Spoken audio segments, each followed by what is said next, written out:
Dá bate-papo. Então escrevemos no chat que Todos. estamos agora. Houve um atraso. As idades.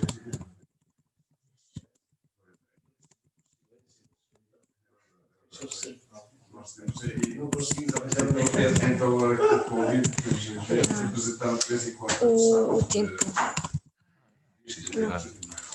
Já. A vossa presença.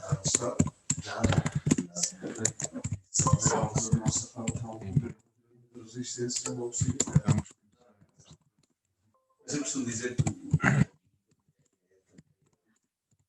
a audição está aqui entre as 9 e as 5 e meia. À reunião? Já podem ir ao supermercado, já podem ir ao trabalho, só entre as 9 e as 5 e meia no serviço, que aquilo é um bocado. É perigoso.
Então, boa tarde a todos. Eu começo por agradecer a presença do Sr. Professor Alberto Costa. Muito obrigado por ter vindo até Saurico, muito nos honra o seu contributo para estas jornadas. Agradecer a presença do professor Alexandre do Instituto Político da Guarda, da Associação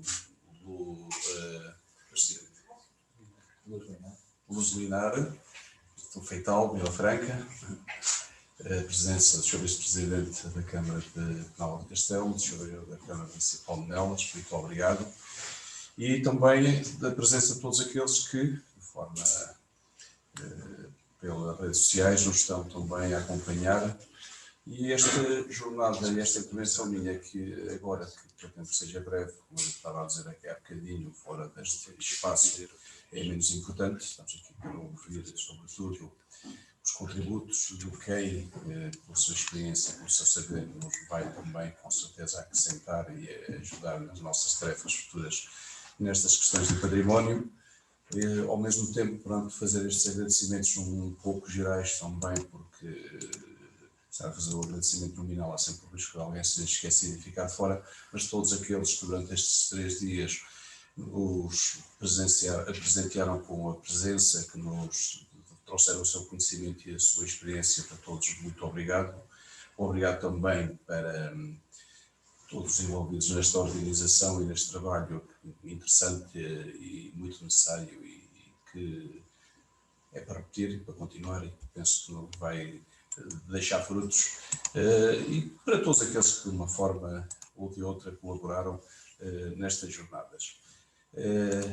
Eu já o disse, tive a oportunidade de o dizer ontem e antes de ontem, que nós temos, no fundo, esta obrigação, a obrigação de preservar aquilo que é a nossa história, aquilo que é a nossa memória, no fundo aquilo que é a nossa identidade, porque se não o fizermos também deixamos de, no fundo, perder aquilo que é o mais importante, a nossa essência e tudo aquilo que é a riqueza dos nossos antepassados, que também contribuíram para estarmos aqui, para aquilo que temos hoje. E este trabalho específico feito por pessoas que sabem do ofício é muito importante para que, de facto, esse património não se perca, que é importante, como estava a dizer há bocadinho, nós preservá-lo, é importante conservá-lo e é importante divulgá-lo. Daí tanta razão de ser que, neste contexto das jornadas do património a nível europeu, nós estamos aqui também e em cada lugar, cada um tentar fazer o seu trabalho, assumir as suas responsabilidades e contribuir, no fundo, para acrescentar um pouco mais, porque o património é de todos, a cultura é de todos, e quanto mais nós fizermos nesse sentido, acho que mais nos enriquecemos a nós próprios e contribuímos também para enriquecer os outros que estão à nossa beira.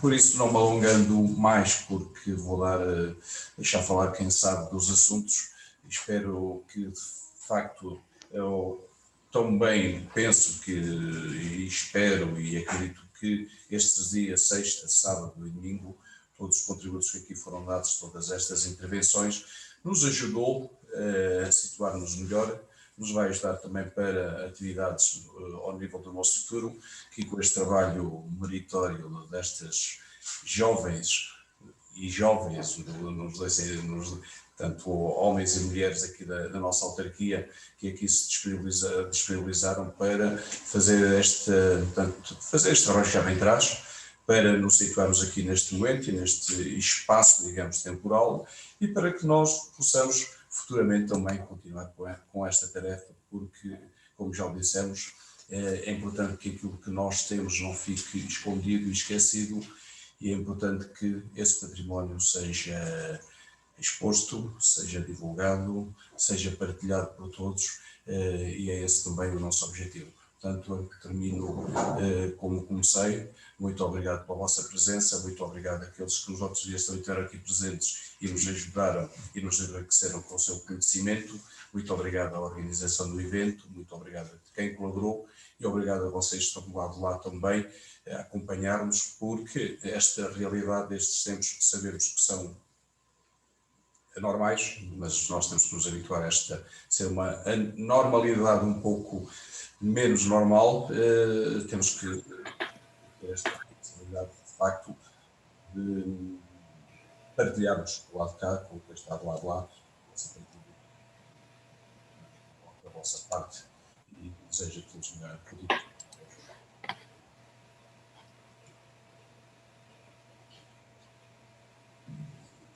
Gostaria a palavra, então.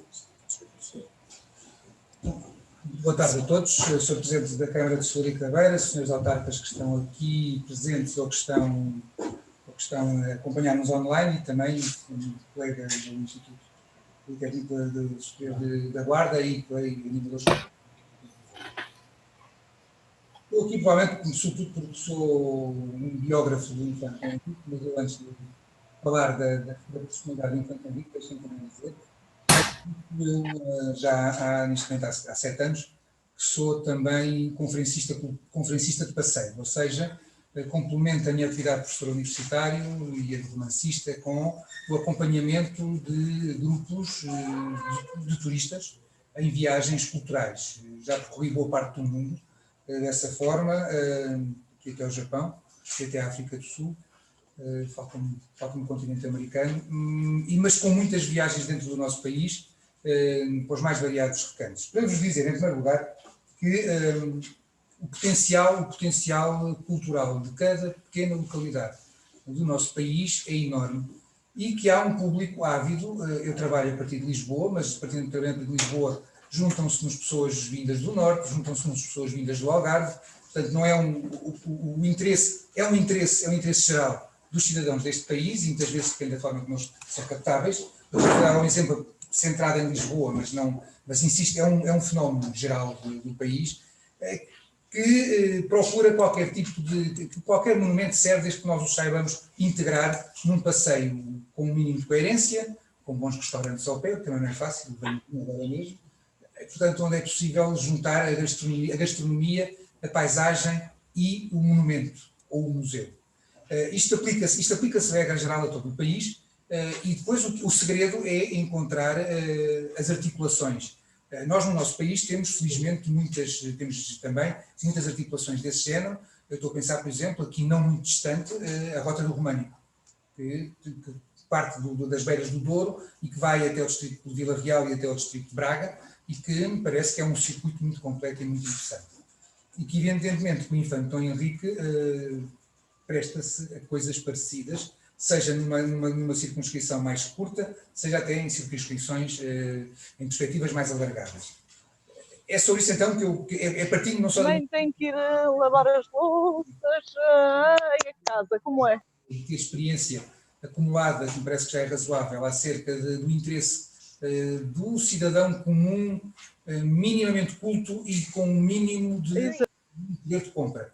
Mas que é generalizável, pelo menos a pessoas cultas em geral, porque levar pessoas ao Japão, à África do Sul, é preciso que essas pessoas tenham de facto um mínimo poder de compra. Mas para passear pelo país em sistemas quase low cost, com autocarro e com um piquenique, isso é muito mais fácil, e isso não quer dizer que não haja aqui um ganho para quem recebe as pessoas. Diferença-se em piquenique, indo ao restaurante local, mas de qualquer maneira há hipótese de ter ganhos consideráveis, porque as pessoas onde vão...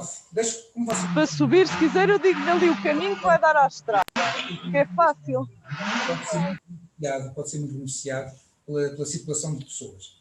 Depois, a isto acrescenta-se então o facto de que cada terra vale por si, a capacidade que pode haver de determinadas regiões, localidades de certas regiões, se agregarem em torno de um conceito, como é o caso do românico, que já existe, ou através de conceitos que tenham a ver, nomeadamente, com personagens, como é o caso extraordinário do Infante Dom Henrique. O Infante Dom Henrique é uma personagem muito complexa, viveu 66 anos entre 1394 e 1460, é uma das personagens incontornáveis na história do nosso país, na medida em que mudou o rumo do nosso país, literalmente. Ou seja, o que nós temos até ao início da sua vida pública ainda juvenil é um retângulo peninsular, organizado, consciente de si próprio, como confirmou na Batalha... Laura, quando se passar, encoste-o. Na Batalha de Aljubarrota, em particular, portanto, ainda a sofrer a pressão dos castelhanos que não estavam ainda convencidos desta independência, mas cientes das particularidades que nos agregavam de maneira muito clara, desde o Tratado de Alcanices de 1297, que tinha colocado dentro de uma fronteira todos os falantes de português e só os falantes de português, coisa única na Europa, mais nenhum país tinha esta particularidade, e isso ajuda a perceber porque é que a nossa fronteira é tão antiga, é porque tem alguma coerência, tem coerência geográfica, mas tem também uma coerência linguística única, insisto, única no contexto europeu, e que ajudou muito a formar a nossa comunidade, ou aquilo que nós podemos designar, sem grandes problemas como a nossa nação. E o Infante Dom Henrique começa a sua vida pública dando um pequeno solavanco, contribuindo para um pequeno solavanco nesta lógica peninsular que é a conquista de Ceuta, mas conquista de Ceuta que só por si não implicava os descobrimentos. A conquista de Ceuta não tem nada a ver com os descobrimentos, a conquista de Ceuta tem a ver com o alargamento, com a capacidade de Portugal, pela primeira vez, de projetar a sua força militar para fora deste retângulo peninsular, que é parte do nosso território, mas no sentido das lógicas seculares da cristandade e dos povos euro-mediterrâneos, que era de pôr uma lança não em África, mas no Mediterrâneo. A conquista de Ceuta tem a ver com a capacidade que Portugal quer de se afirmar ainda mais como potência mediterrânica, que sempre foi, apesar de não ser banhado pelo mar Mediterrâneo, e pela capacidade de intervir na navegação para o Mediterrâneo, sabendo que os muçulmanos controlavam toda a costa africana e parte da Andaluzia. Ceuta, ao contrário do que dizem alguns autores, não foi um desastre, pelo contrário, a manutenção de Ceuta foi um sucesso enorme porque toda a navegação cristã passou a ter em Ceuta um ponto de ancoragem, e a prova dos 9, se quiserem, desse sucesso extraordinário de Ceuta, independente dos discursos ideológicos que se formaram logo na altura a criticar a dominação de Ceuta, basta perceber que quando a expedição a Tanger fracassou e o infante Dom Fernando ficou feito refém, e que sofreu durante 6 anos um cativeiro aviltante e humilhante e sofredor, os muçulmanos só queriam uma coisa para largar o homem, que era que lhes devolvessem Ceuta.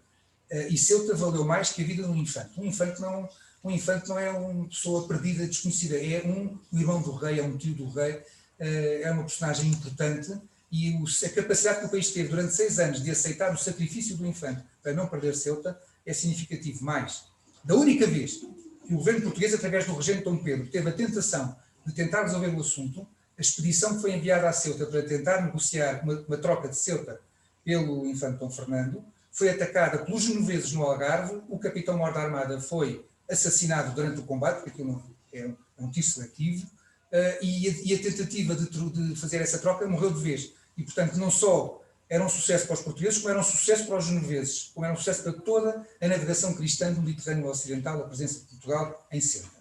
É uma parte, mas que me parece que era importante fazê-lo, porque os descobrimentos são outra coisa, são sim uma invenção do infante Dom Henrique. Os descobrimentos são uma vontade pessoal do infante Dom Henrique, que aproveita indiscutivelmente um potencial acumulado de toda a Europa em geral, da Europa Ocidental em particular, e muito especialmente do nosso país, de Portugal, um potencial que estava à vista a meio do reinado de Dom Afonso IV, imediatamente antes da peste, mas que, exatamente por causa da peste, houve um travão.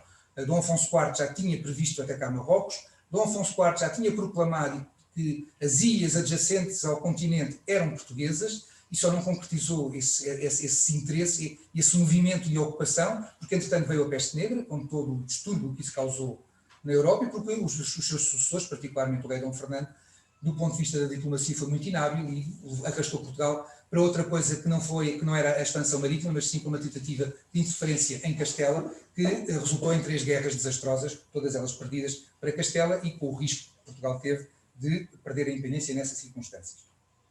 Portanto, os descobrimentos são de facto um acontecimento inovador que, apesar das potencialidades que existiam, decorreu da vontade pessoal do infante Dom Henrique, que teimou com os seus marinheiros para que eles passassem o Cabo Bojador, apesar do medo que eles tinham de o passar, e que só a 13ª tentativa é que foi passado, o que é uma prova indiscutível desse medo que os marinheiros tinham e da importância que foi o infante Dom Henrique não desistir dessa tentativa de passar e de entrar no desconhecido. Apesar disso, torna o infante Dom Henrique famoso. Eu devo dizer que um dos monumentos mais visitados em Portugal hoje é a Fortaleza de Sagres, que em si não presta para nada, com todo o respeito pelas pessoas do Algarve, mas em si é uma fortaleza comparada com o castelo aqui onde eu estou neste momento.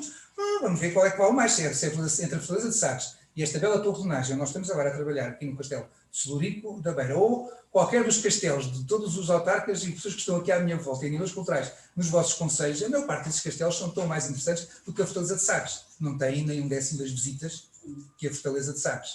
E porque não é Sagres que é visitar, é o infante Dom Henrique, que lá morreu. E, portanto, a figura do Infante Henrique vende. Vale a pena, vende. Vende porque é uma figura incontornável da história de Portugal e é uma daquelas raríssimas figuras portuguesas que não podem ser dispensadas de ser mencionadas numa história universal. E as pessoas têm consciência disso. Eu acho que a humanidade de hoje tem uma consciência cada vez mais apurada da importância da globalização, uns porque veem nisso uma coisa positiva, outros porque veem nisso o início das coisas mais horríveis do mundo, seja como for, alguém a começou e ninguém consegue contrariar esta ideia que é indiscutível, porque é um facto objetivo. Quem desencadeou todo este processo que nos torna hoje uma aldeia global foi o Infante Dom Henrique. Há, portanto, aqui um potencial que está muito bem aproveitado no Algarve.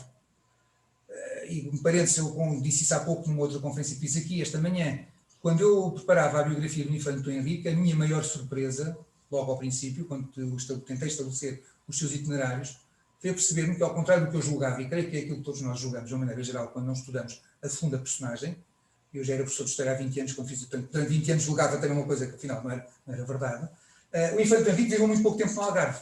Sobretudo não viveu no Algarve até 1443. Passou por lá várias vezes, está lá uns meses por obrigação imposta pelo rei Dom Duarte a seguir ao fracasso da expedição a Tânger, mas não teve lá residência antes de ter a sua vila, como ele se chama, que é Sagres, que lhe só foi doado em outubro de 1443, quando ele já tinha 49 anos. E, portanto, os itinerários do Infante Dom Henrique não passam pelo Algarve durante 49 anos da sua vida de 66 anos. Só que como os últimos anos passaram, e ele os últimos 3, 4 passa praticamente só no Algarve, à exceção da ida ao Alcácer Cegueira em 1458, e morre em Sagres, naturalmente que nós olhamos para... Por isso é que há a Via do Infante, que é a autoestrada que atravessa o Algarve de ponta a ponta. Mas se fosse a A25 chamada Via do Infante, era tão legítimo, do ponto de vista da história, ou mais legítimo do que o Algarve, porque diga-se o Sotavento Algarvio, a não ser a comenda de Castro Marim, pertence à Ordem de Cristo, o Sotavento Algarvio não tem nada a ver com o Infante Dom Henrique, e aqui o Coração da Beira tem tudo a ver sobre esta A25. Esta A25, pelo menos desde Viseu até aqui, Celurico, atravessa os domínios do Infante Dom Henrique, e portanto era tão legítimo chamar esta via do Infante quanto é a A22, salvo erro, que é a autoestrada Algarvia. Agora, estas coisas são o que são, as últimas impressões contam muito, e o Algarve vive disso e bem, e é legítimo, com isto não estou a criticar, entenda-se, nem a qualidade da Fortaleza de Sagres, nem a legitimidade do Algarve invocar muito o Infante Dom Henrique, até porque, reconheça-se, foi lá que o Infante quis morrer. Uma vez tive uma discussão um bocado difícil com o Presidente da Câmara de Vila do Bispo, porque eu escrevi no meu livro que haverá uma escola, foi em Lagos, não foi em Sagres, e isso irritou o edil de Vila do Bispo, e quando me viu uma vez, disse: o senhor disse aquilo, e não disse: mas o senhor tem uma coisa muito mais bonita do que uma escola que não existiu. O senhor tem um sítio onde o Infante, por sua própria livre vontade, escolheu morrer. E, portanto, ele tinha gostado muito daquilo, senão não ia para lá. E, portanto, tem um sítio que ele escolheu. Não convencia, acho eu, mas fez o que se pode. Antes de se interessar tanto pelo Algarve como o Infante Dom Henrique se interessou indiscutivelmente na parte final da sua vida, a partir do momento em que ele se tornou autónomo e que deixou as saias da mãe e, no fundo, na sua fase juvenil, passou a ter uma vida autónoma, o Infante Dom Henrique teve dois polos de residência mais permanente. Primeiro Viseu e depois Tomar. Vamos esquecer, já Tomar, então vamos focar então em Viseu e em tudo que tem a ver com esta região onde eu estou, convosco, e de que todos vós têm uma vida social e política ativa e de responsabilidade. O senhorio do Infante Dom Henrique aqui na Beira é pensado, ou começa a ser tratado oficialmente em 1408, logo que ele fez 14 anos. Estava na idade em que já podia ter autonomia, para aquele tempo. Não estou a ver nem a minha filha de 15 anos, que é mais nova, agora a tomar conta de um senhorio, mas pronto, são tempos que são outros. Naquele tempo, sim, com os conselheiros, com os aios, com as pessoas que os rodeavam, mas também não foi aos 14 anos que ele ficou com o senhorio. Em 1408, o Dom João I convocou os cortes e negociou um financiamento, um imposto extraordinário, para poder dar casa aos seus 3 filhos mais velhos, Dom Duarte, Dom Pedro e Dom Henrique. Aliás, as cortes utilizaram-se um mês depois do Dom Henrique fazer 14 anos, ou seja, estava à espera que ele fizesse esses 14 anos para que pudesse resolver o problema dos 3 filhos por atacado. Com o dinheiro que as cortes aceitaram negociar com o rei, Dom João I foi às compras. Foi às compras e comprou 2 grandes senhorios. Um em torno de Coimbra, e que se estendia até aqui, não muito longe também, até Arganil, desde o Mondego, desde a Foz do Mondego até Arganil, e outro, mais no coração da Beira,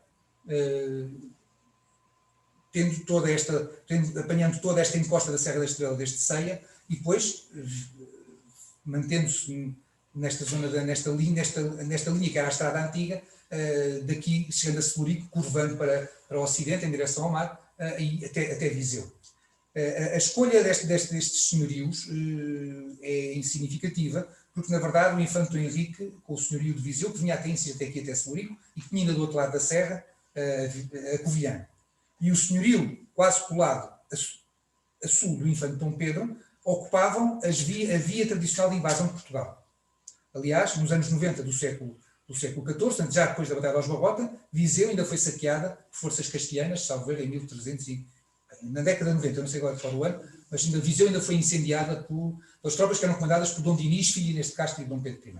Portanto, esta era a linha de invasão clássica, foi por aqui que passou, por Celurico, que passou Dom João de Castela, quando ia a caminho de Lisboa, quer em 1384 para fazer o cerco, quer em 1385 para ser interceptado e derrotado na Batalha de Aljubarrota. E portanto, Dom João I procurou colocar os seus filhos no caminho da invasão como primeiros travões a qualquer nova tentativa castelhana. O nosso país não é fácil de invadir, que eu diga Napoleão, que foi o único que tentou fora os castelhanos, e que se deu mal sempre, e que se deu mal porque o país é uma orografia muito acidentada. Eu estou em Celurico, se eu andar 50 km, deixo de ter montanhas, mas já não estou em Portugal, estou em Espanha, e entro na meseta a caminho de Salamanca. Isto digo aqui, como digo em Elvas, como digo em Miranda do Douro, é um bocado aqui, é uma constante da nossa fronteira. E, portanto, Portugal é um país difícil, relativamente fácil de defender, por isso é que os romanos aqui também tiveram. Os romanos demoraram 50, 60 anos a vir do Mediterrâneo até à Serra da Estrela, e depois demoraram 150 anos a chegar ao mar, porque não foi só o viriato, foi todos os viriatos que enfrentaram os romanos nestas montanhas, onde qualquer rolo compressor de planície se torna numa fila esguia, com uma cabeça de 2, 3 homens, que mesmo à pedrada são travados, e se forem tanques de guerra, também o primeiro tanque cai, já o segundo não passa. Só a aviação é que tornou Portugal indefensável. Até a aviação, Portugal é um país facilmente defensável, dentro dos limites, evidentemente, porque mesmo uma coluna de tanques militares, invasores, como não podem andar pelos cabeços de qualquer maneira, já pela estrada, se o primeiro for minado, já não passa nenhum. E, portanto, Portugal é um país que tinha estas características e, portanto, era fácil de saber quando é que éramos invadidos. E, desse ponto de vista, o rei colocou aí os seus filhos. O que o rei criou foi o senhorio, mas os senhorios não são feudos. Há uma grande discussão em Portugal se Portugal teve feudalismo ou teve só senhorialismo. A discussão em si, na parte que é teórica, é como escolheu o sexo dos anos, não nos leva a lado nenhum, porque depende do que é que cada um considera como feudalismo. E, portanto, estamos aqui já depois no egoísmo de cada um de nós, de achar que o seu conceito é que é o conceito certo, e sem história não existe. De qualquer maneira, uma coisa é certa, em Portugal os grandes senhores não tinham um território que tivesse uma única fronteira. Era um conjunto de povoações, ou de castelos, e de povoações com os seus termos, que muitas vezes estavam dispersos. Os territórios que foram dados ao infante Dom Henrique e ao infante Dom Pedro têm uma certa coerência regional, ou seja, não foi dado ao infante Dom Henrique com estes territórios aqui, depois mais Mirandela, ou Caminha, ou Beja, não, estava tudo concentrado inicialmente numa zona muito coerente do território, mas que tinha falhas. Por exemplo, Gouveia não é dado logo. Gouveia só é acrescentado em 1443. E a Covilhã já está um bocadinho excêntrica a esta lógica da serra, da encosta poente da Serra da Estrela. E, portanto, o que foram dados foi um conjunto de castelos, mas um conjunto de castelos que controlavam 2 estradas, basicamente. Esta estrada, que hoje ainda existe, não é? De Coimbra até aqui, até Celurico, e a estrada que vai da Guarda em direção ao mar, passando por Viseu. Era no vértice dessas 2 estradas, e tendo o Mondego por baixo, que estavam os senhorios do infante Dom Henrique, e depois, na Serra de Arganil e até ao Caramulo, estavam os senhorios do infante Dom Pedro. Portanto, todo este vale do Mondego estava controlado pelos 2 infantes, na sua essência. Mas lá está. Mas, portanto, devia haver este outro, que é o senhorio, que pertencessem a Arganil, pertencia ao bispo de Coimbra, por exemplo. Portanto, não há um contínuo. Dito isto, de qualquer maneira, há um conjunto de coerência que tem a ver com estes senhorios da Beira. Estes senhorios da Beira foram, provavelmente, acarinhados inicialmente, porque era a única coisa que ele tinha também, entenda-se, no início. Mas depois, Dom Henrique, ao contrário dos seus irmãos, mostrou vir a ser um homem muito persuasivo, um verdadeiro manipulador, no bom e no mau sentido, e é o homem que mais benefícios recebeu dos reis. Fosse do seu pai, fosse do seu irmão Dom Duarte, fosse do seu sobrinho Dom Afonso V. Só para ter um exemplo, portanto, eram 4, além de Dom Duarte havia 4 filhos varões que chegaram a adultos. A esses 4 filhos varões, o rei Dom João I deu 2 títulos e 3 governos de ordens militares. Portanto, 5 coisas para 4. 5 coisas para 4, teoricamente, o mais velho dos 4 é que devia ter tido acumulado um segundo benefício. Mas não foi o segundo, foi o terceiro, que é o infante Dom Henrique. Ou seja, Dom Pedro foi apenas, percebe, foi duque de Coimbra, o infante Dom João foi governador da Ordem de Santiago, o infante Dom Fernando foi governador da Ordem de Avis, o infante Dom Henrique foi senhor de Viseu e duque de Viseu, e governador da mais poderosa das ordens, a Ordem de Cristo. Portanto, o infante Dom Henrique acumulou um conjunto a mais do que os seus irmãos. Mais, logo em 1416, o infante Dom Henrique é feito governador de Ceuta, em vez de ser seu irmão Dom Pedro. No ano seguinte aparece uma carta na corte do imperador Sigismundo a dizer que o infante Dom Pedro de Portugal oferece para vir ajudar o imperador se for preciso. O infante Dom Henrique, portanto, quando recebe a Ordem de Cristo, então as coisas mudam. E isto só para situar tudo com toda a clareza, não é? E, portanto, há uma segunda rede de territórios portugueses potencialmente ligados ao infante Dom Henrique, cuja cabeça está em Tomar. E isso eu tenho que dizer-vos, se vocês tiverem mensagem numa rede do infante Dom Henrique, ela tem de ser consciente do que foi a realidade. Não tenho dúvidas nenhumas que, a partir do momento em que o infante Dom Henrique se tornou governador da Ordem de Cristo, em 1420, que a menina dos olhos do infante Dom Henrique foi Tomar. E em Tomar, quando não está na corte, e deixa de vir tanto às gaias. E depois vai começar a ter territórios no Algarve, finalmente, já na parte final da sua vida.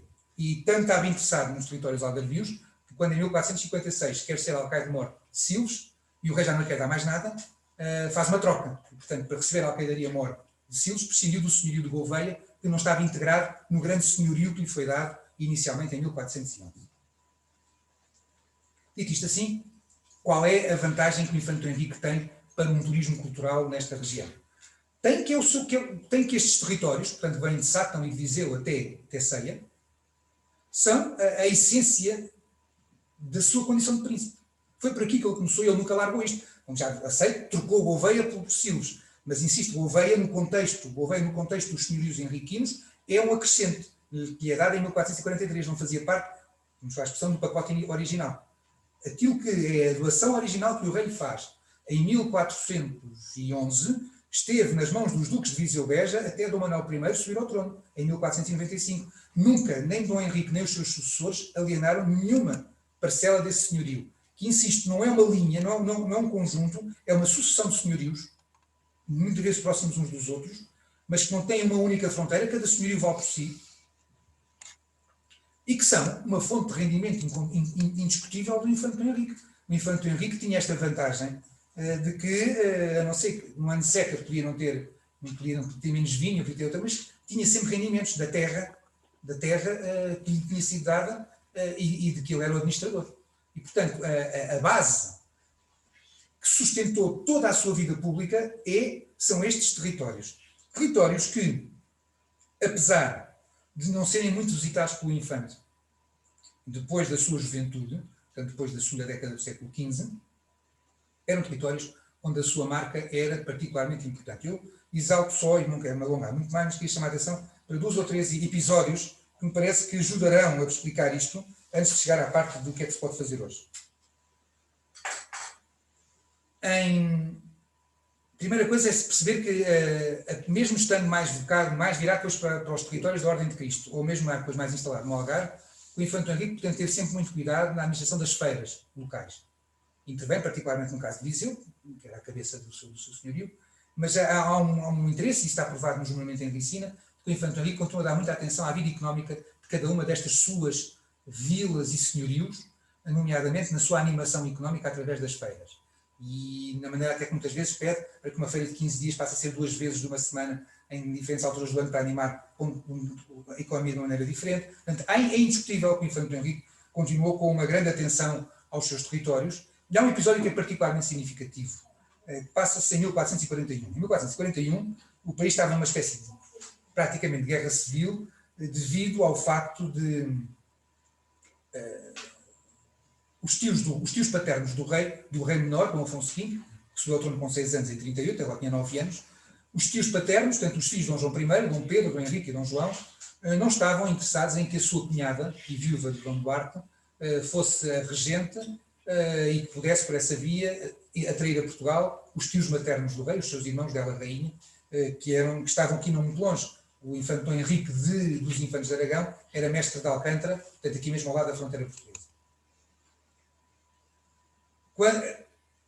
Com a intervenção do infante Dom Henrique, o infante Dom Pedro acaba por ser o regente, com o apoio indiscutível do infante Dom Henrique, a quem ele chega a descrever no documento, é o meu lugar-tenente, o homem número 2 desta conspiração e desta organização que levou a que Dom Pedro acabasse por ser o regente do reino ao arrepio da vontade do defunto rei Dom Duarte.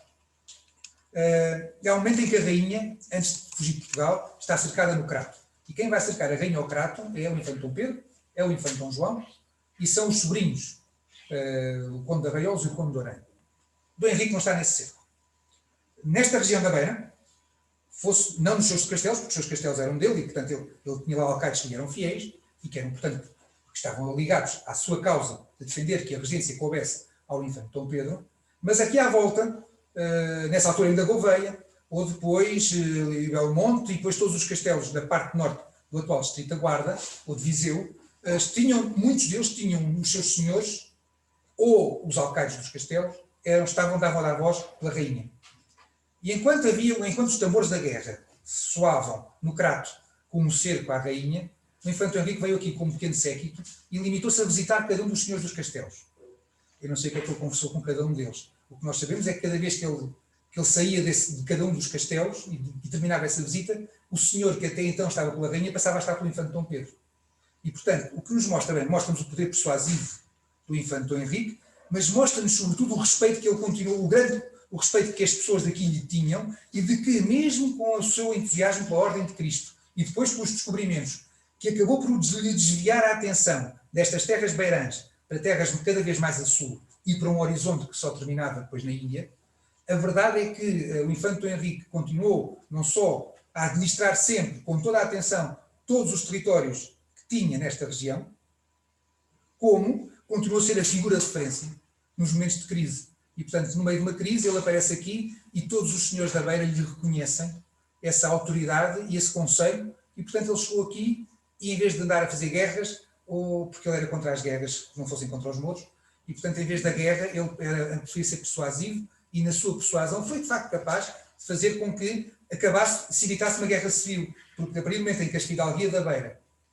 aceitou a sua indicação, o conde Barcelos, que estava para lá do Douro, ficou sozinho no seu apoio à rainha e, automaticamente, Dom Pedro tornou-se regente do reino.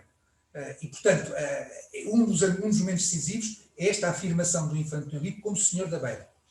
Como o grande senhor da Beira, a grande referência a que todos acabam por prestar homenagem e respeito da forma como é que ele se apresentou. Isto é aquilo que liga, de uma maneira particular, a memória do infante Dom Henrique à Beira. Volto a dizer, o Algarve joga legitimamente com os descobrimentos, mas o facto de os descobrimentos terem sido feitos no Algarve, vocês podem dizer tranquilamente, foi aqui que se pagaram os descobrimentos. Porque a riqueza que o infante Dom Henrique tinha todos os anos, inesgotável, não estava no Algarve. Toda a gente conhece o conceito, o que é o território português, de Lagos até ao Algarve. Até as galinhas não têm penas no pescoço. Portanto, aquilo não é propriamente um sítio, não tem nada a ver com a fertilidade destas terras. E, portanto, a riqueza, além do atum, o atum sim, ele tem depois o direito à pesca do atum, ele tem a da madeira, mas a riqueza original do infante Dom Henrique está nesta região, e eu deixo-vos o reto, criei aqui uma região, a região que pagou os descobrimentos. Tem uma maneira menos prosaica e mais poética e mais apelativa do que esta, mas esta importância das beiras. A importância da beira está em grande medida nesta sustentação, porque foi ela que sustentou todos os caprichos do infante Dom Henrique. O infante Dom Henrique, quando começa a tentar passar o Cabo Bojador, estamos em 1422, e o único rendimento que ele tem é o das beiras. Porque o rendimento da Ordem de Cristo não era para ele, isso era uma coisa diferente. Ele tinha benesses, mas não tem riqueza acumulada pela Ordem de Cristo. E, portanto, a primeira riqueza quando ele desencadeia o processo dos descobrimentos, a única riqueza que ele tem é que todos os anos lhe é dada pelos rendimentos da terra dos senhorios da Beira. Dito isto, não tenho dúvidas, só para dar um exemplo de como isto é possível fazer-se na ótica de quem promove viagens, que tem o seu lucro ao promover a viagem, mas que esse lucro é redistribuído pelas pessoas que em cada local acolhem os viajantes e que cobram, evidentemente, os hotéis, os restaurantes, as visitas, os guias locais, tudo isso que nós animamos. Basta dizer que uma vez fiz uma viagem com 50, que enchi um autocarro de 50 pessoas, disse que era a viagem do Duque de Bragança. E o que é que fizemos? Fomos a Guimarães, é sobre o Dom Afonso, o meio-irmão do Infante Henrique. Então, no primeiro dia fomos de Lisboa até Guimarães, vimos Guimarães, mas não é uma expressão de Guimarães, toda a gente já conhecia Guimarães. Agora fomos ver Guimarães na ótica do primeiro Duque de Bragança. Depois fomos a Barcelos, depois de Barcelos fomos ver o Castelo de Faria, só porque estava no caminho, onde tem a ver com as guerras fernandinas, e depois fomos a Tui, porque esse Dom Afonso tinha sido armado cavaleiro por Dom João I em Tui, em 1397, portanto fomos lá, e daí fomos para Chaves, que é onde ele viveu e morreu, e assim se fez em 3 dias uma viagem muito lucrativa para nós que a organizámos e para quem nos recebeu em Guimarães, quem nos recebeu em Valença, quem nos recebeu em Chaves, para os restaurantes locais, só com a ideia do primeiro Duque de Bragança, sem mais nada, só o primeiro Duque de Bragança. Portanto, a hipótese que esta região tem de atrair as pessoas, o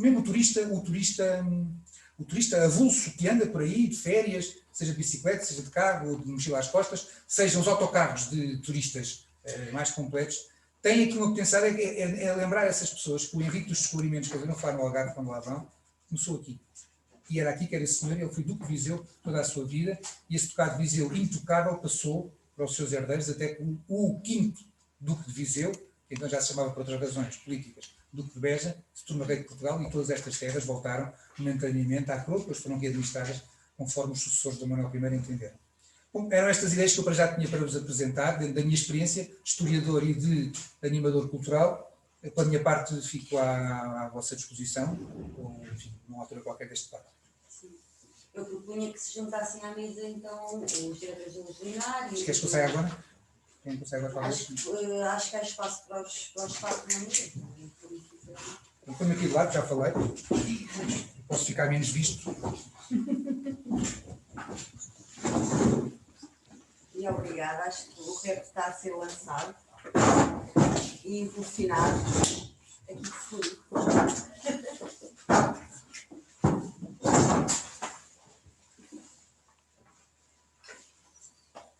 É uma conversa. É uma grande conversa, parece-me a mim.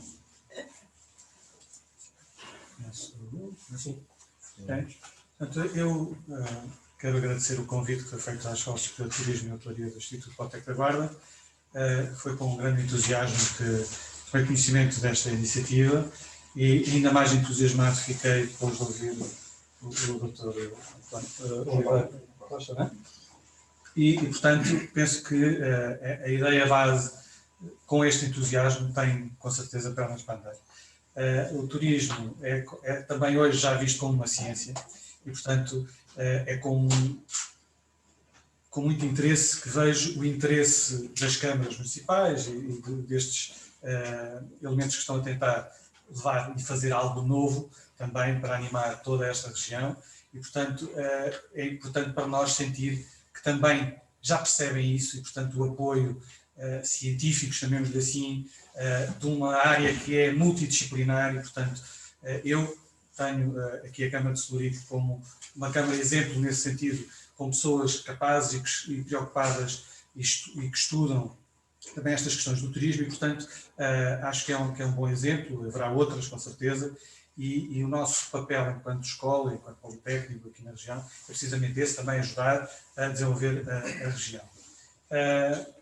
Vejo também aqui este contexto com muito potencial, não é? E, portanto, acho que, apesar de serem territórios muito diferenciados, exemplos como o Geoparque mostram que hoje em dia as pessoas já conseguem perceber aquilo que foi acabado de dizer há bocado, ou seja, que todos podem ganhar, e portanto é isso que é importante aqui, ver como é que se podem ganhar sinergias e que todos ganham, e portanto não andarem com aquela questão da quinta, não é? E do meu território é mais bonito que o do outro, e portanto todos se podem complementar e esse lado é importante aqui realçar também.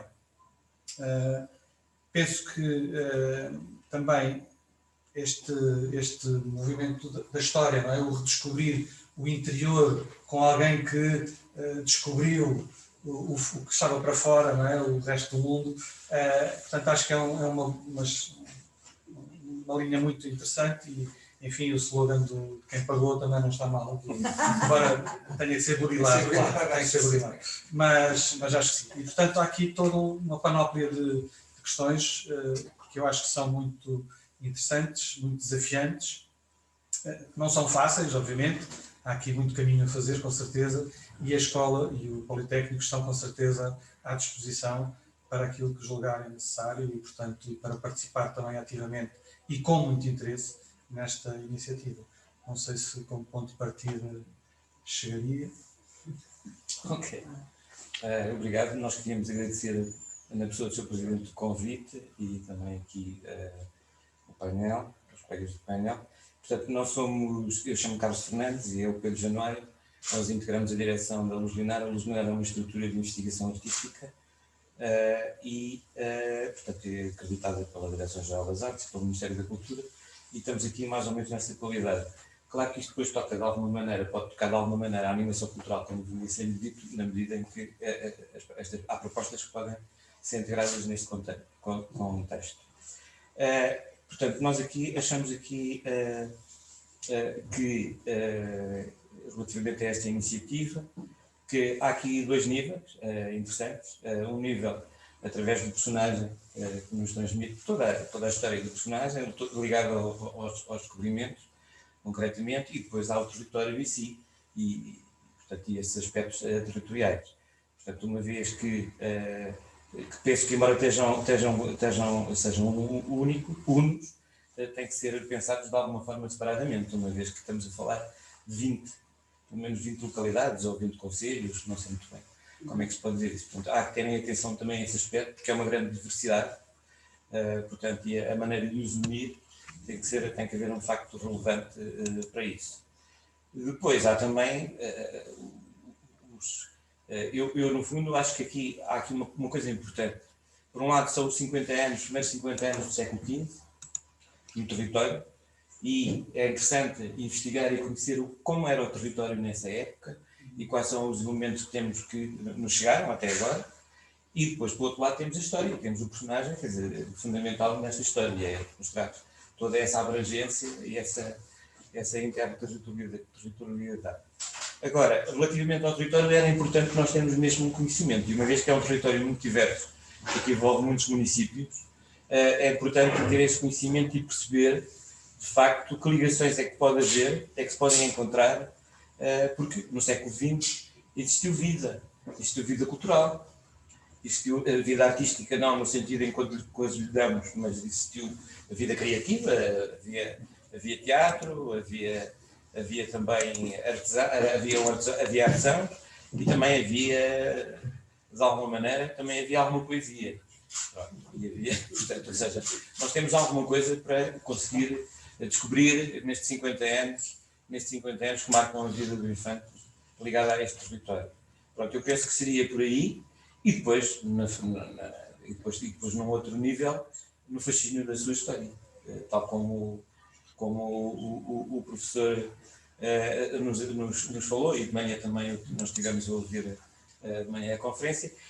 Vou-lhe só confessar uma coisa que é interessante. Há bocadinho falou que foi aqui que pagámos tudo, foi aqui a beira que pagou tudo os descobrimentos.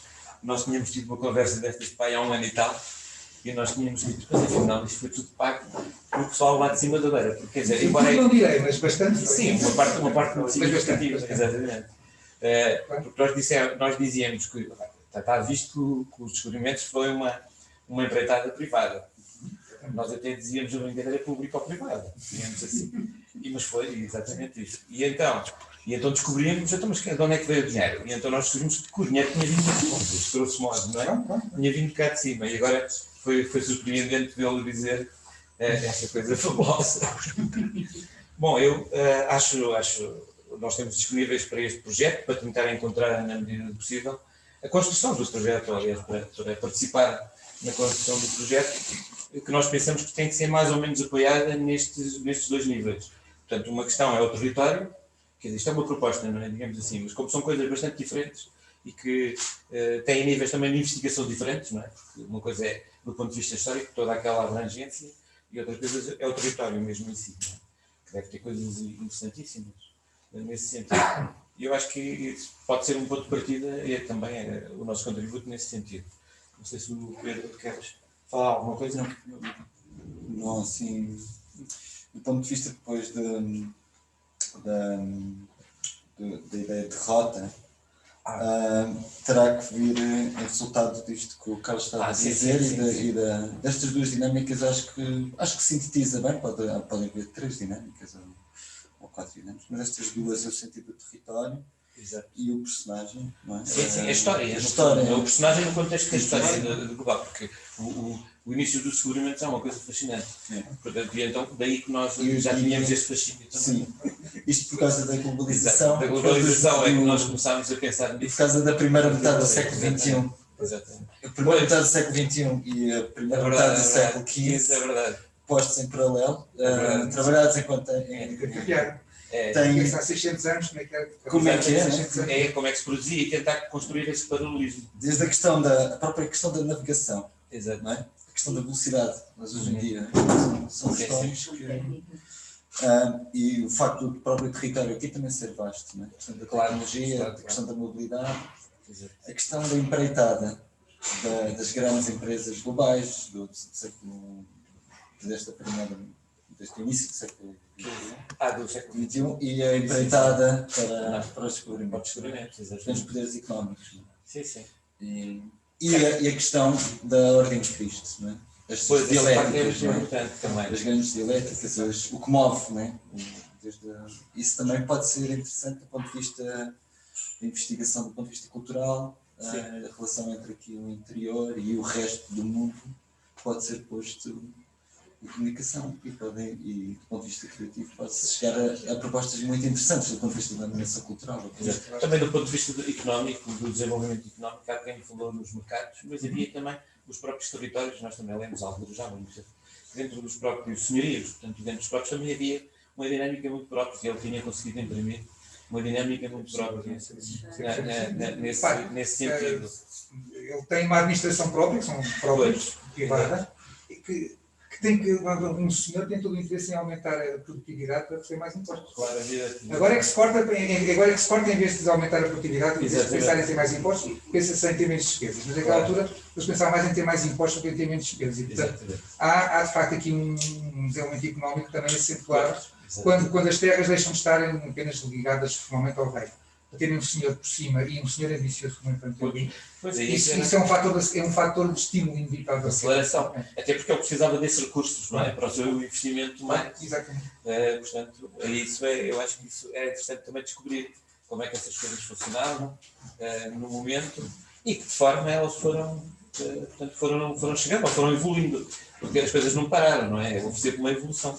É muito interessante agora também neste momento descobrir em que ponto é que ficou essa evolução, não é? Porque raramente as coisas param assim. Portanto, há sempre uma continuidade, não é? E às vezes é interessante também descobrir essa continuidade.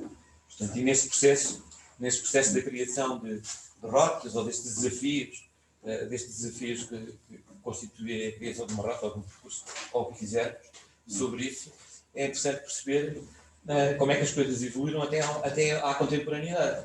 E, portanto, criar uma relação entre o contemporâneo, não é? A atualidade, digamos assim, e esse passado. Esse passado é interessante, eu penso que... É essa questão do território, que é ver o território como um legado. Exato. Ver agora a região como um legado. Como um legado, que ainda está em funcionamento. Exato. E descobrir o que é que pode aproximar essas pessoas novamente. Não só pelo lado histórico é o mote, digamos assim, não é? E do personagem. Mas também, agora, o que é que de facto continua a unir todos estes territórios, não é? Todos estes concelhos agora, autónomos e com uma gestão moderna, democrática, já em democracia, e o que é que isso contrapondo à outra situação dos senhorios, que há uma imposição, digamos, há uma... E o que pode reunir, não é? Sim, é muito interessante perceber... Há proximidade, mas depois o próprio reconhecimento cultural e todas essas povoações que vão estar ligadas numa nova rede vai permitir que todas elas se conheçam e se voltem a reconhecer. Voltem a reconhecer e até descubram coisas novas.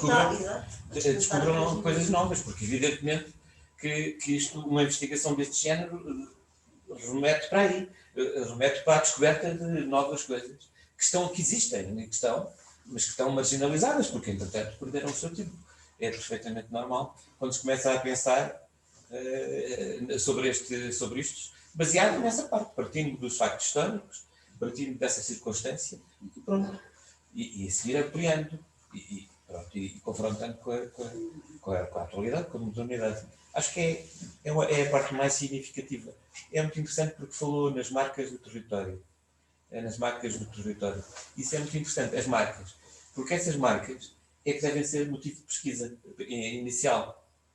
Porque se nós já temos essas marcas indicadas pela historiografia, o que é que acontece? Então, vamos lá a essas marcas e vamos tentar agora ver essas marcas no outro plano, digamos assim, já não só no plano histórico, mas agora no plano das relações e da evolução desse legado, não é? E isso eu acho que se calhar é por aí. É porque é uma descoberta mais importante. Porque pode ser mais motivadora para o cidadão atual, digamos assim, do que só fazer um percurso, etc.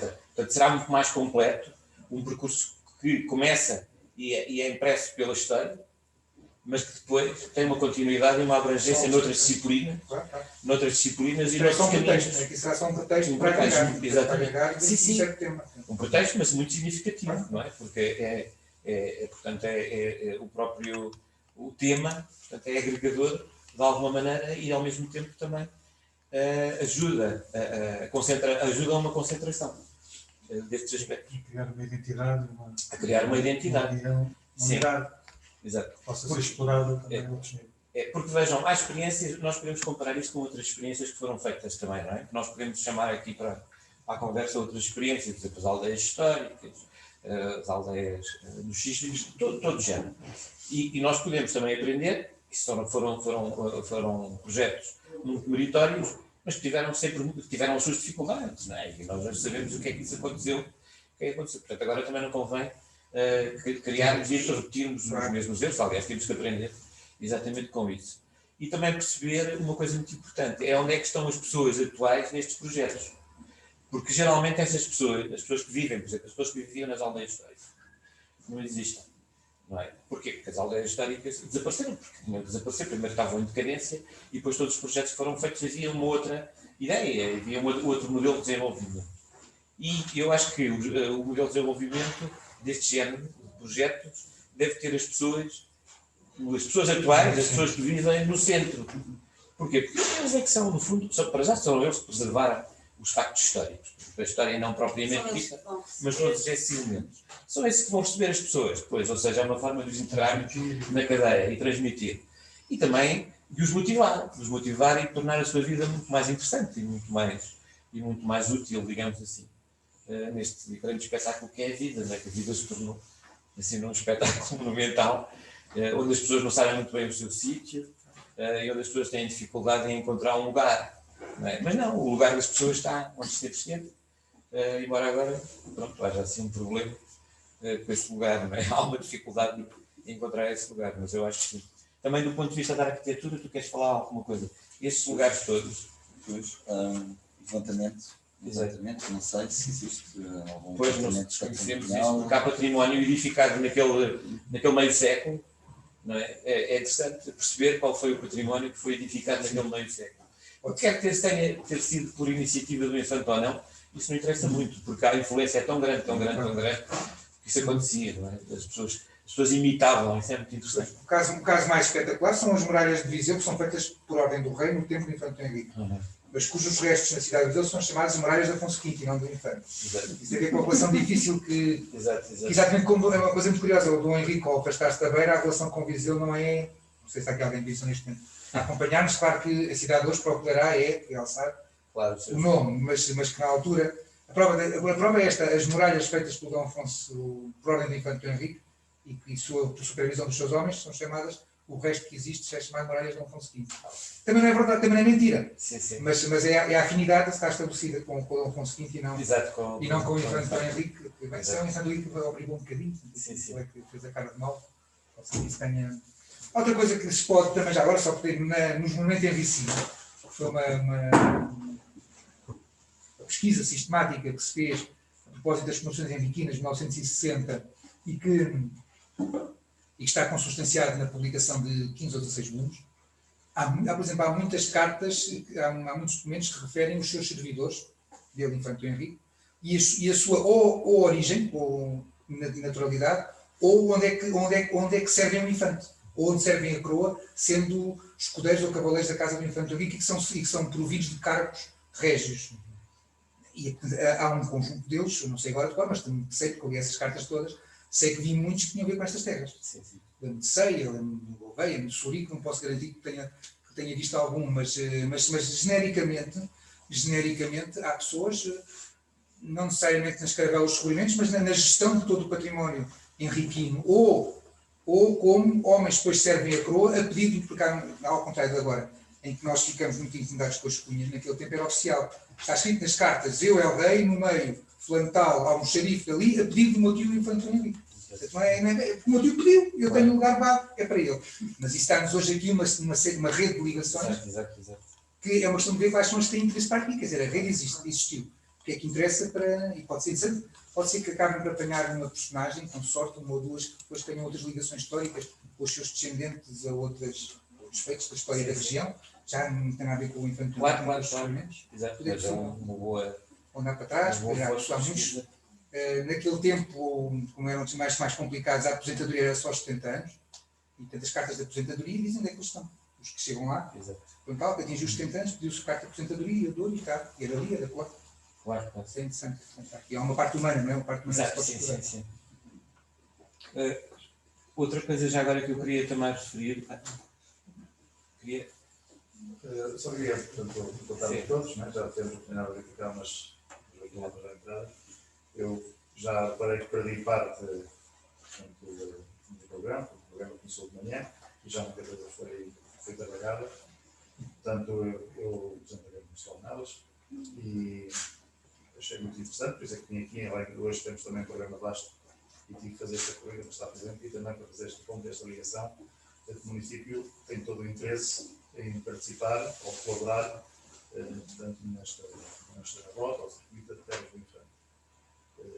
Cada vez mais a gente nota onde estamos envolvidos, porque só assim é que nós conseguimos criar mais potencialidades e divulgar mais o território. Não é? Por exemplo, nós estamos ligados na região do Queixo Serra da Estrela, estamos ligados na região ligados do Esgodão, das termas, portanto, um pouco do lado nós, agora o megalitismo, o circuito de pedestres e de montanha, portanto, nós temos que dar, portanto, para cativar o turismo, porque o turismo notou-se agora até neste período, que procuraram o interior a troco do litoral, tudo porquê? Porque esta tranquilidade, esta paz, os produtos que existem, não foram criados, já existem, e, portanto, permitir que as pessoas tivessem um pouco mais de mobilidade, se sentissem mais confortáveis. É neste contexto, quanto mais elementos a gente criar e potenciar, melhor. Como não foi muito bem abordado o Conselho Nelas, falou-se de Surico, Ceia, Gouveia, Viseu. Há uma referência, portanto, a Feudal, que é uma localidade de Conselho Nelas.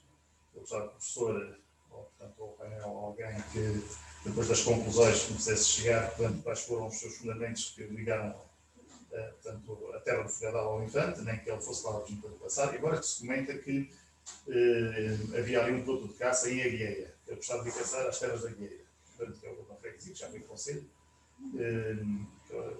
Nos fala-se isso, ainda não estudámos muito isso e nem nos debruçámos muito sobre isso. Sim. Portanto, acho que é muito interessante, da nossa parte estamos disponíveis, para trabalhar em qualquer circunstância, dar todos os contributos.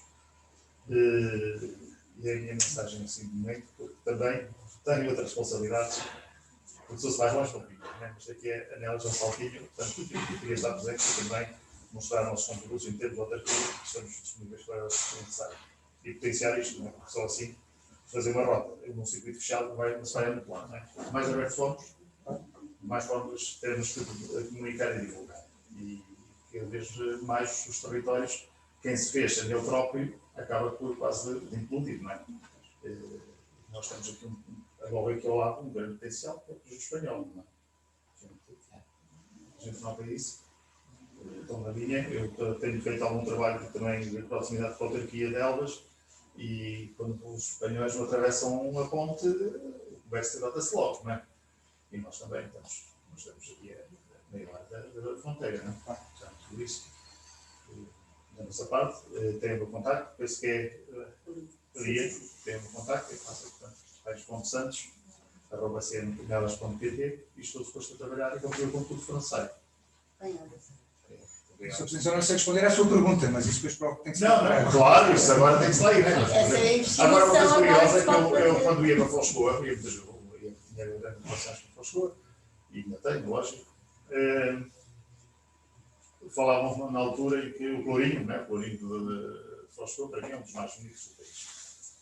Que é aquelas, portanto, nas esquinas da coluna, né? do clorinho, eu estou trabalhado em cordas. E na quebra comentava-se que daí partiram as cordas para as naus nos descobrimentos.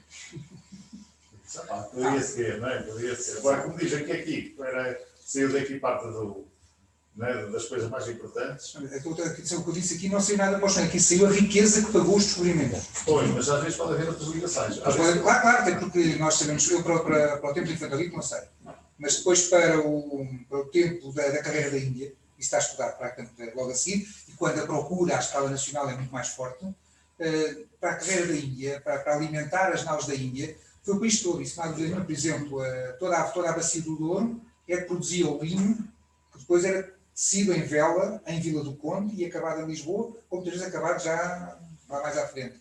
E boa parte do país contribuía com os alimentos, além das pessoas, porque as pessoas são pessoas de todo o país, não a expansão não é Lisboeta, a expansão é a gente de todo o país, e além da expansão, os alimentos. Claro que a zona ali à volta de Lisboa tem vantagem da proximidade, mas havia bens alimentares saídos de quase todas as partes do país também iam alimentar, porque por ano depois saem 10 mil pessoas, pelo menos, não é que saem para não voltar, mas saem com necessidade de ser alimentadas e com ferramenta, com tudo que é preciso. Saem mais de 10 mil pessoas que têm de ser alimentadas nos navios durante meses. E, portanto, isso é um esforço nacional. Sim, porque a nossa riqueza muitas vezes a gente acaba por um achado, não é? Forçar das convidas, mas enquanto não for alguém levantar, está ali adormecido. Nós fomos fustigados em 2017 por aquela dos focos, não é? Tu tens 2% do país a ver se ali em cima, até cá aqui, praticamente eliminadas, Marmol, Fornos. As margens veio por Anuque, nas margens do Rio Mondego, todos os canteiros eram cultivados. Havia ali uma cultura de subsistência, mas contínua. Portanto, aquilo parecia quase. Agora, quando se olham agora está tudo despido, não é? Olham aquelas encostas do Rio Mondego. Se fecharmos os olhos, aqui de repente estamos no Douro. Porque as pessoas também tinham que sustentar as terras e como é que faziam que as muretes, não é? Tudo, porque aquilo depois de vegetação, que foi crescendo, a agricultura, as pessoas interessaram-se cada vez mais à agricultura, como já disse, a imigração desapareceu todo, e agora veio-se pôr tudo no que existia. Portanto, todo o rio, no nosso concelho, era tudo cultivado. Toda a zona do rio, montanhosa. No plano era normal, não é? Agora, junto ao rio, portanto, tudo isso. Quando disse que nós somos pessoas pobres, não. Praticamente toda a nossa riqueza, mesmo a estrutural e até intelectual, saiu do interior, não é? Aqui é que está a fonte. Então, já agora, também se me deixassem, digamos, no fundo, dizer alguma, complementar aqui a intervenção do meu amigo e colega, o Conselho Penal do Castelo, como todos os conselhos de qualidade, eu não gosto de ser vítima, eu gosto de dizer que estes são conselhos de qualidade, onde as pessoas têm qualidade de vida, onde nós temos produtos excelentes e, obviamente, que só conseguimos cada vez mais enriquecer os nossos territórios através do turismo. Obviamente que o turismo, já todos percebemos que o turismo histórico, o turismo religioso, seja qual ele for, ninguém vem a um território para provar queijo ou beber vinho, mas vem ao território para visitar um museu, para beber um copo de vinho, para apreciar uma paisagem, para visitar um rio, um monumento, seja aquilo que for. E é esta integração que nós temos que todos unidos, em rede. Aliás, hoje já trabalhamos na CIMES, hoje as decisões já estão praticamente tomadas a nível da CIM, da direção dos municípios, e passa por aí. Obviamente que a nossa está disponível e queria dizer duas coisas, que agora já se fala no Portugal 2030 e depois da intervenção do professor Oliveira Costa, nós certamente vamos tentar, com os nossos amigos da CIMS do Algarve, acertar estas contas do passado. Agora fala-se em discriminação positiva e nós temos que arranjar aqui uma cota. Olha, o presidente do Luís já não gosta de mim. Só temos os bens, o resto... Nós temos que arranjar aqui uma cota que discrimine positivamente as CIMS das Beiras, em relação às do Algarve, por aquilo que nós contribuímos para os descobrimentos. E dizemos que não, que estamos certamente disponível. Portanto, tenho contacto aí, deixar estar aí uma, tudo que for necessário, nós estamos disponíveis para admitir esta lei. Não sei se há outros representantes dos municípios online, não sei se eles quererão participar. Bem, então, se me é permitido, Telma Madalene, do município da Covilhã, estou identificada como Confraria da Cereja, mas por estar no meu PC pessoal, dizer que é inevitável, claro, a ligação do Infante à Covilhã. Aliás, quando foi as comemorações dos 600 anos de Ceuta, nós tivemos também a oportunidade de comemorar os 600 anos do primeiro senhorio da Covilhã, quer com a edição de um livro por vários historiadores e com o prefácio da doutora Manuela Mendonça, da Academia Portuguesa de História, quer com o lançamento de um mapa que foi editado nos vários jornais locais, distribuído, portanto, pela população, com todo o percurso de nomes covilhanenses ligados, de facto, aos descobrimentos. Dizer que dos 20 navegadores, lugares de chefia, claro que faziam parte que estavam ao serviço da Casa do Infante, 9 eram da Covilhã. Portanto, a Covilhã tem muito para oferecer ligado à memória do Infante. A obra de navegantes como o Pedro da Covilhã, claro, os irmãos Faleiro, o mestre Vizinho e outros. Também vestígios dos que com eles lutaram, como o Diogo Álvares da Cunha, e falaram aí nos edifícios. Temos de facto um templo mandado construir pelo Infante, a Capela do Calvário. Portanto, penso que é todo o interesse dar os parabéns ao município de Celúrico por esta iniciativa e dizer que, obviamente, estamos disponíveis para colaborar em projetos futuros. Obrigada. Não sei se mais alguém... Posso fazer uma pequena intervenção? Olá, Paulo, força. Olá, viva, boa tarde para todos. Estou aqui em representação da Câmara Municipal de Lamego. Não tenho qualquer tipo de função política neste momento, mas faço assessoria para o Povo da Cultura da Câmara Municipal. A senhora vereadora pediu-me para estar presente na vossa conversa, que desde já felicito e também agradeço o convite. Aliás, quero dizer-vos que feliz território que tem uma personalidade como o Infante, capaz de agregar tantas vontades e realmente se poder constituir como uma força mobilizadora deste território. Lamego, como vocês sabem, eu pelo menos nós aqui não conhecemos, não conheço qualquer ligação da cidade de Lamego ao Infante Dom Henrique. A cidade de Lamego foi sempre cidade del Rei e, portanto, ainda que a sua alcaidaria tenha estado entregue durante bastante tempo à linhagem dos Coutinhos, que, como sabem, eram também senhores de Trancoso. Aliás, falou aí o Sr. João, falou realmente da Batalha de Trancoso, foi Gonçalo Coutinho que realmente travou essa batalha e saiu vencedor quando os castelhanos vieram saquear Viseu. Mas, a não ser que no território de Lamego haja qualquer tipo de ligação que nós desconhecemos a essa personalidade, não sei se qualquer tipo de comenda ou outra, eu, enquanto, enfim, moderadamente interessado pela história, não tenho conhecimento da ligação desta personalidade ao nosso território. Enfim, deixo, contudo, a porta aberta para, se na eventualidade essa proximidade se vier a confirmar, é claro que penso que o município de Lamego estará interessado também em manter laços com esta rota, enfim, quer seja na primeira linha, claro está, quer seja num outro patamar, na retaguarda, mas para já neste momento não consigo vislumbrar laços que nos permitam, digamos, abraçar, estar... O que lamento, quer dizer, tenho pena porque vejo o potencial da rota e talvez não... Penso que talvez o mais essencial e primeiro que tudo será identificar as comunidades de todos esses concelhos com esta personalidade, porque se calhar essa comunidade ainda não assumiu a personalidade do infante como personalidade, digamos, até quase fundadora, não é fundadora do território, mas uma personalidade importante para o território. Penso que a partir do momento que essas comunidades assumirem esta personalidade como uma personalidade importante, tudo se tornará mais fácil para que apenas isto é apenas uma nota, para que apenas o infante não seja um autocolante, mas seja realmente um verdadeiro móvel catalisador desses conselhos todos. Calmo, para não dizer mais, mas felicitando, desejando as maiores felicidades e mantendo sempre a porta aberta naquele sentido que, se por acaso, em alguma lateralidade, o amigo puder contribuir para essa rota, obviamente estaremos dar-nos muito felizes por podermos dar esse contributo também. Muito obrigado. Bem-aja, Dr. Paulo.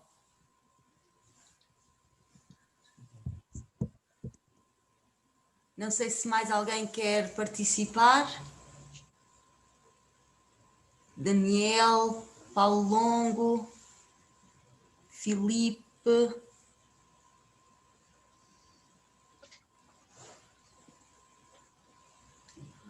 Leonor.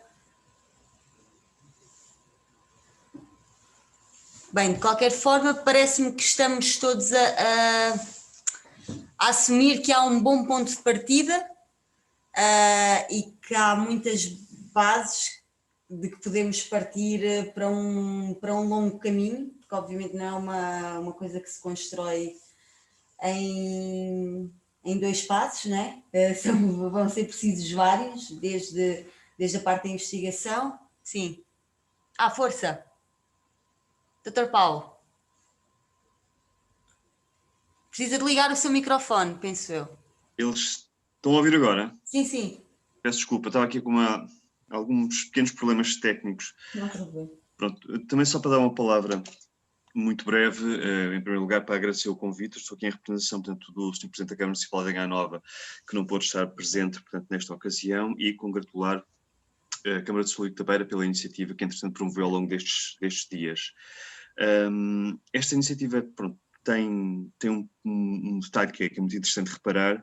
De facto, como há pouco dizia o colega de Lamego, não temos uma informação muito detalhada sobre aquilo que são as ligações deste território ao contexto da vida e do percurso, portanto, do infante Dom Henrique, mas de facto há uma das aldeias, Proença à Velha, que tem uma ligação mais direta e que, neste caso, acaba por poder vir a ser olhada de uma perspectiva, pronto, diferente, ou pelo menos diferenciadora em relação ao outro conjunto de locais mais conhecidos e mais emblemáticos deste território, o que significa também aqui uma oportunidade para um lugar pequenino e relativamente discreto do padrão do nosso território.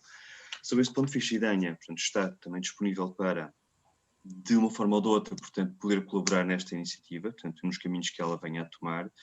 E pronto, basicamente será um pouco isto, portanto, manifestar o nosso interesse e a nossa disponibilidade para poder estar junto de vocês, portanto, neste caminho que parece que se inicia agora. Bem-aja. Idanha. Tinha lá uma aldeiazinha, porque de facto isto é muito frequente. Nós contactámos os municípios muitas vezes pela ligação que encontramos com o Infante Dom Henrique ser precisamente com, às vezes, um lugar de uma freguesia de um município. Pode ser, no caso de Anhanha Nova, deve ter a ver com a Ordem de Cristo, não com o senhorio.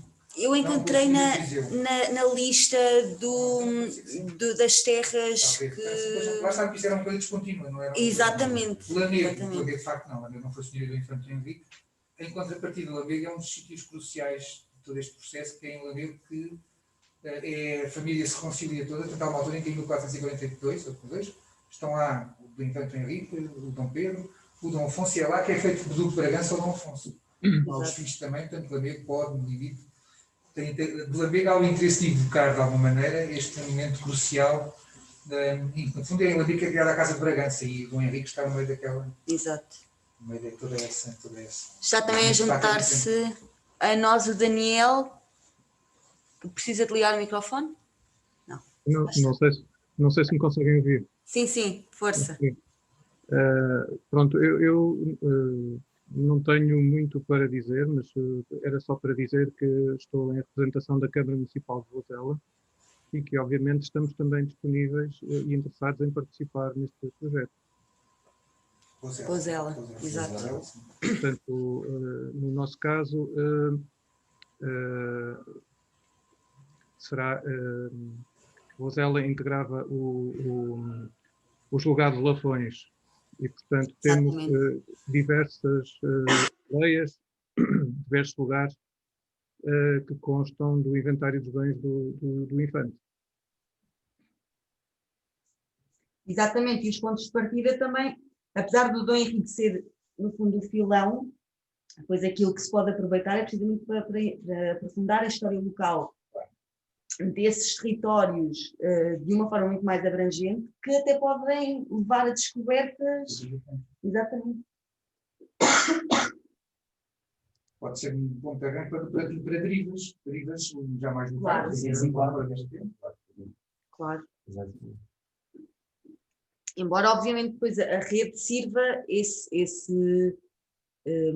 pendor promocional, porque cada lugar vai poder passar a falar de todos os outros lugares. E haver essa possibilidade acaba por tornar a rede uma fonte de promoção, de publicidade, e lá está, de visita, de troca, a quantidade de coisas que se podem fazer nesse sentido é incrível, a partir de, por exemplo, de pensarmos como criar uma imagem de marca e como todas as comunidades possam estar associadas num concurso, numa competição, em qualquer coisa que leve as pessoas a participar de uma forma mais ativa e dinâmica, exatamente. Não sei se a Leonor já falou também, se quer falar. O Filipe também não falou.